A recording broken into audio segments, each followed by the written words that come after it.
देखो चलो शांत हो जाओ, क्लास 9 हम ना मैटर को क्लासिफाई करने वाले हैं on the basis of their chemical properties. किस पे? केमिकल प्रॉपर्टीज पे। फर्स्ट चैप्टर में हमने फिजिकल प्रॉपर्टीज पे किया, जिसमें मैंने सॉलिड, लिक्विड और गैस में किया था। सेकेंड चैप्टर में जब हम क्लासिफाई करते हैं तो हम उनकी केमिकल प्रॉपर्टीज पे करते हैं। ठीक है, तो on the basis of chemical properties matter को हम दो टाइप में ले जा सकते हैं। पहला जो हमारा होता है वो होता है प्योर सब्सटेंसेस। क्या होते हैं बेटे? Pure substances. दूसरा हमारा होता है मिक्सचर या इम्प्योर सब्सटेंसेस। इम्प्योर सब्सटेंसेस या इन्हीं को क्या कह दिया गया? मिक्सचर कह दिया गया। ठीक, अगर ये टेबल पढ़ लोगे तो लगभग सेकेंड चैप्टर तुम्हारा 50 से 60% तैयार। अगर ये टेबल तुम्हें समझ में आ गई तो तुमको ये चैप्टर लगभग तैयार। 11th में फिर से यही सब पढ़ना पड़ेगा, बट सिर्फ एक पेज में तुम्हारा पूरा 9th खत्म कर देंगे। वो 1 से 1.5 पेज में पूरा 9th सेकेंड चैप्टर खत्म, इतना फास्ट में है। ठीक है, हाँ। तो अब मैं प्योर सब्सटेंसेस पे आता हूं। तो प्योर सब्सटेंस वो होते हैं जो सिर्फ एक ही टाइप के एटम से या पार्टिकल से मिलके बने होते हैं। वन टाइप ऑफ पार्टिकल से मिलके बने होते हैं, वन काइंड ऑफ पार्टिकल से मिलकर बने होते हैं। उनको क्या कहते हैं? Pure. One kind of particles. ठीक। इम्प्योर सब्सटेंसेस क्या होते हैं? इम्प्योर सब्सटेंसेस होते हैं डिफरेंट काइंड ऑफ पार्टिकल से मिलकर बने होते हैं। तो इसमें सेम होते हैं वन काइंड ऑफ, और इसमें टू और मोर या डिफरेंट काइंड ऑफ पार्टिकल होते हैं। ठीक है, तो हम ऐसा कह सकते हैं different kinds of particle.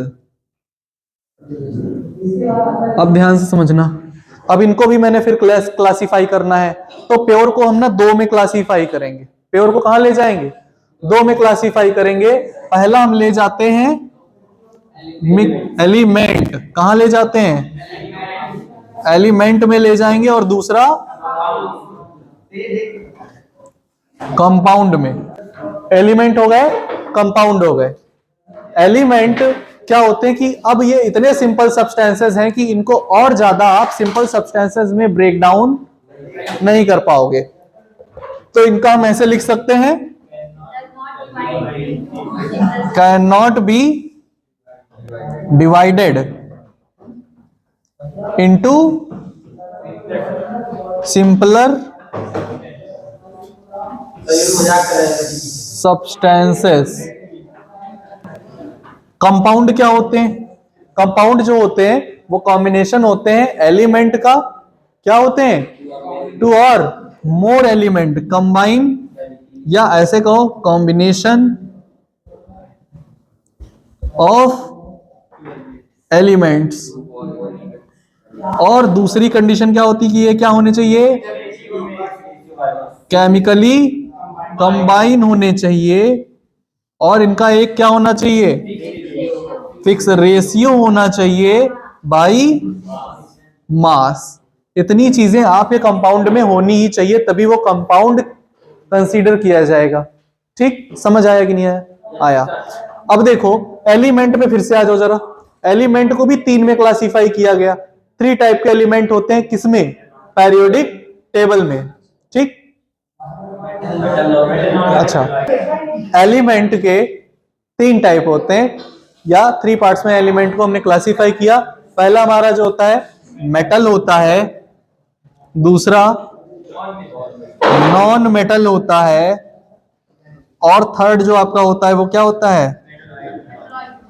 Metalloid होते हैं। ठीक, मेटलॉइड्स होते हैं। इधर कंपाउंड की बात कर ली। इधर आ जाओ मिक्सचर में। ये ना इम्प्योर है। क्या है ये? इम्प्योर है। इनके भी बेटे दो टाइप होते हैं, होमोजीनियस और हेट्रोजीनियस। तो हम बात करें अगर होमोजीनियस का मतलब क्या होता है? Same kind. क्या होते हैं? सेम काइंड या सेम फेज।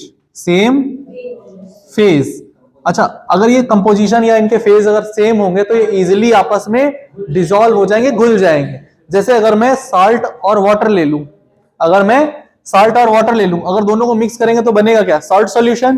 क्या बनेगा? Salt solution. तो ये तुम्हारा क्या है? होमोजीनियस। अगर हम शुगर सॉल्यूशन की बात करें तो ये भी क्या है? होमोजीनियस है। ऑयल एंड पेट्रोल मिक्स कर दें तो ये लो,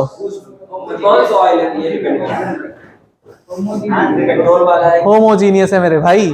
ठीक है, अगर कोई भी दो लिक्विड को कर दोगे तो कोई गारंटी नहीं ले सकते कि वो होमोजीनियस ही होगा, क्योंकि अगर वाटर और ऑयल ले लोगे तो वो हेट्रो दिखाने लगेगा, मिक्स नहीं होगा ना। तब करें किसकी? हाइड्रो नहीं, हेट्रो जीनियस। तो हेट्रो का मतलब क्या होता है? Different phase. तो डिफरेंट फेज होता है, ये आपस में मिक्स नहीं होते। जैसे सैंड एंड शुगर ले लो, सैंड और शुगर ले लो, इसका मिक्सचर ले लो, कभी मिक्स नहीं होगा। अगर मैं सैंड एंड वाटर ले लूं तो भी ये कभी मिक्स नहीं होगा। मिक्सचर तो होगा बट कैसा होगा? हेट्रोजीनियस होगा। कैसा होगा? हेट्रोजीनियस होगा। और जो हो जाए कंप्लीटली मिक्स वो होमोजीनियस। इसीलिए हम कह भी सकते हैं ये क्या हो जाते हैं? Completely mix. और ये इनको क्या कह दें? मिजिबल और इमिजिबल लिक्विड के दो अलग अलग फेज होते हैं, मिजिबल लिक्विड और इमिजिबल लिक्विड। ये क्या होते हैं? Incomplete mixing. पूरी तरीके से मिक्स नहीं हो पाते कि एक दूसरे के पार्टिकल्स को हाइड कर लें, ऐसा यहां नहीं होता। इसमें आपको सॉल्यूट के पार्टिकल दिखाई देते हैं। ठीक है, अभी जो भी चीजें मिक्स करोगे तुमको दिखाई देंगी, but in this case you can not see, है ना। सारे के सारे सॉल्यूशन इसी में आते हैं क्या? होमोजीनियस में आते हैं क्या? कोलाइड और सस्पेंशन हेट्रो में आते हैं क्या? कभी कभी अगर पार्टिकल साइज 1 नैनोमीटर के आसपास हो तो होता हेट्रोजीनियस है। अगर 1 नैनोमीटर के आसपास होगा तभी आप कहोगे कि हाँ होमो है। हेट्रो, हेट्रो में लेके जाओ always colloid. Colloidal solution, solution के 3 वो टाइप उन्होंने बता दिए, एक तो ट्रू सॉल्यूशन, एक कोलाइडियल सॉल्यूशन, एक सस्पेंशन। ठीक, जो ट्रू सॉल्यूशन है वो एक्चुअल में तुम वो पढ़ते हो कि जिनकी रेंज जो होती है 1 नैनोमीटर से कम होती है, वो पढ़ते हो। ठीक है, और बेसिकली जो कोलाइड होते हैं वो 1 to 100 चलते हैं। 100 प्लस चले जाओगे तो क्या आ जाएंगे? सस्पेंशन आ जाएंगे। ठीक है, सैंड और जो वाटर होता है सस्पेंशन होता है। तो ये यहाँ पर बेसिक चीज बताई गई। अच्छा, फिर मेटल की कुछ प्रॉपर्टीज की बेटा बात है आपके सिलेबस में कि मेटल की कुछ प्रॉपर्टीज होती हैं। मेटल की क्या प्रॉपर्टीज होती हैं? कि ये मैलिएबल होती हैं। क्या होती हैं? मैलिएबल होती हैं। अब मैलिएबल क्या होता है? कि किसी भी मेटल को आप थिन शीट्स में कन्वर्ट कर सकते हो। ठीक, थिन शीट्स में कन्वर्ट कर सकते हो। दूसरा होता है ductile, ductility, drawn into thin wires. अच्छा, और क्या क्या होती है? सोनोरस, साउंड प्रोड्यूस करता है। लस्टर, लस्टर क्या होता है? Shiny surface. और हाँ, हाई मेल्टिंग एंड एमपी और बीपी इनके बहुत क्या होते हैं? हाई होते हैं। क्यों इनका बीपी हाई क्यों होता है? क्योंकि इनकी डेंसिटी हाई होती है। क्योंकि इनमें मेटेलिक बॉन्ड पाए जाते हैं। कैसे पाए जाते हैं? हाँ, मेटेलिक बॉन्ड जो इनके अंदर पाए जाते हैं उनकी वजह से इनका बॉइलिंग पॉइंट बहुत ज्यादा या मेल्टिंग पॉइंट बहुत ज्यादा हाई होता है। Nature, because of nature of metallic bonds in metals.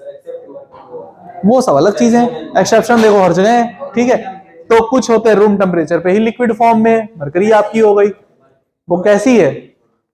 Potassium है। ये सब पोटेशियम तो नहीं है लिक्विड फॉर्म में, काट सकते हो, हार्डनेस नहीं होती इसी।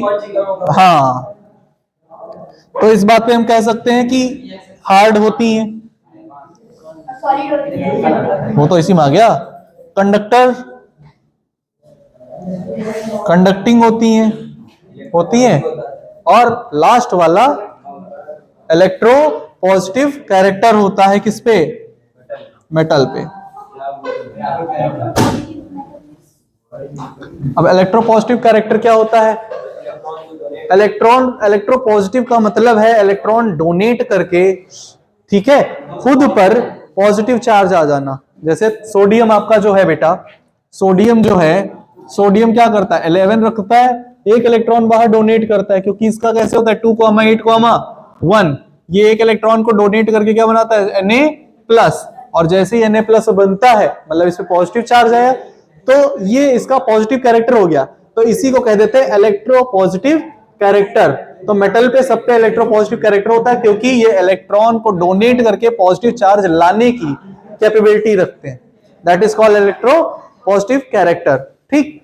नॉन मेटल में जब आते हो, सारी प्रॉपर्टी उल्टा। ये मैलिएबल नहीं होते, ये डक्टाइल नहीं होते, ये सोनोरस नहीं होते, ये लश्कर नहीं होते, इनके लो मेल्टिंग और बॉइलिंग पॉइंट होते हैं, ये सॉफ्ट होती हैं और यहां पर कंडक्ट नहीं करते। और ये इलेक्ट्रो कैसे होते हैं? निगेटिव होते हैं। कैसे होते हैं? इलेक्ट्रो निगेटिव होते हैं। इलेक्ट्रो निगेटिव मतलब अब क्या करते हैं? ये इलेक्ट्रॉन को अपने ऊपर लेकर आते हैं। इनकी प्रॉपर्टी ये होती है, इलेक्ट्रॉन को अपने ऊपर लेकर आते हैं। इलेक्ट्रॉन बेटा निगेटिव चार्ज का होता है, तो जब भी कभी इलेक्ट्रॉन कहीं किसी स्पीसीज पे जाता है तो उसको क्या कर देता है? निगेटिव। जहां से जाता है उसको क्या कर देता है? पॉजिटिव। समझ आया? इलेक्ट्रॉन जिस स्पीसीज से होकर जाएगा तो उसको पॉजिटिव कर देगा, जिस ऊपर जाएगा उसको निगेटिव कर देगा। क्या कह रहे हो? ब्रिटल होते हैं ये। नॉन मेटल ब्रिटल मतलब पीसेस में छोटे छोटे, हिंदी में बोलते हैं भंगुरता। क्या बोलते हैं? भंगुरता, यानी कि छोटे छोटे पीसेस में टूट जाना। जो नॉन मेटल आपकी होती है, तुरंत एकदम ऐसे छोड़ दो, सब एकदम बिखर जाएगी। ठीक। तो वो होती है इनकी ब्रिटलनेस प्रॉपर्टी। किसकी? नॉन मेटल की। लास्ट तुम्हारे आते हैं मेटलाइड। मेटलाइड वो होते हैं जो दोनों की प्रॉपर्टी शो करें, मेटल की भी और नॉन मेटल की भी। ये दोनों की प्रॉपर्टी शो करते हैं, है ना। जैसे इनके एग्जांपल अगर हम पूछ लें तो क्या है? बोरॉन है, हाँ, जर्मेनियम है, सिलिका है, ये सब इसके एग्जांपल है। किसके? मेटलाइड के। अगर हम मेटल के पूछ ले तो सोडियम हो गया, Au हो गया, Ag हो गया, Hg हो गया, बहुत से एग्जांपल्स हैं मेटल के।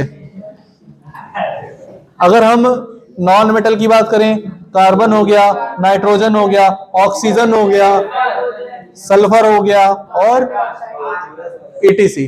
ठीक। गैस को कैसे देखते हैं बेटा? प्रॉपर्टी है। जैसे क्लोरीन गैस है, क्लोरीन क्या है? गैस है। पता करना है क्या है क्या नहीं है। 17 होता है, क्या गया? 2,8,7। आउटर मोस्ट में 7 इलेक्ट्रॉन। कितना चाहिए? 1 चाहिए। तो अगर कहीं से इलेक्ट्रॉन आएगा तो वो अपना निगेटिव चार्ज लेकर आएगा, तो इससे ये क्या हो जाएगी? इलेक्ट्रोनिगेटिव। और इलेक्ट्रोनिगेटिव नेचर किसका होता है? नॉन मेटल का। काम खत्म। हाइड्रोजन तुम्हारा बहुत बड़ा एक्सेप्शनल केस है। ठीक है। ये लगभग कंफ्यूजन में देखो रखा गया, ये मेटल के साथ सबसे साइड में, ऊपर टॉप पे, और इधर होती है सारी मेटल। ठीक। हीलियम तो आपका है ही गैस, नॉन मेटल है। हीलियम हाँ मेटल है। नोबेल गैस है। मेटल है कि नॉन मेटल? हाँ नॉन मेटल है मेरे भाई। क्या कह रहे हो?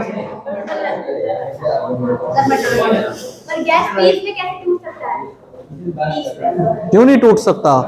पीस में थोड़े ना टूटता है, मॉलिक्यूल्स में टूटता है। हर चीज तो एटम से मिलके बनी है ना, उसी में तोड़ना है।